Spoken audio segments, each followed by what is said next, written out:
ಅಲ್ವೇ ನಾನು ಇನ್ನ ನನ್ನ ರೂಮಿಗೆ ಕರೆದಿರ್ತೀನ? ಹಾ, ನಾನು ಇವಾಗ ಲಾಕ್ ಮಾಡಿದಾಗ ಲಾಕ್ ತೆಗಿ ಅಂತ ಡಿಸ್ಟರ್ಬ್ ಮಾಡ್ತೀಯ. ಏನಾಗಿದೆ ನಿಂಗೆ?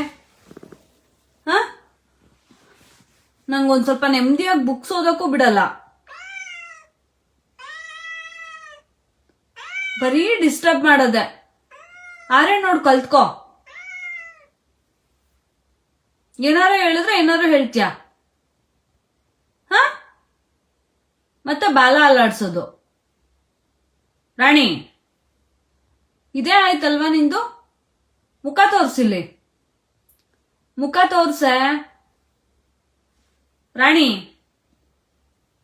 ಇಲ್ಲಿ ನೋಡಿಲ್ಲಿ. ಓ, ಬರೀ ಡಿಸ್ಟರ್ಬ್ ಮಾಡೋದೆ. ಈಗ ಡೋರ್ ತಕ್ಕ ತಕ್ಷಣ ಹೋಗ್ಬಿಡು. ಕಾಯ್ತಾ ಇರ್ತೀಯ ಅಲ್ವಾ ಡೋರ್ ತೆಗಿಲಿ ಅಂತ? ಹ, ಹೆಂಗ್ ಓಡೋಗ್ತೀವಳ ನೋಡಂಗೆ.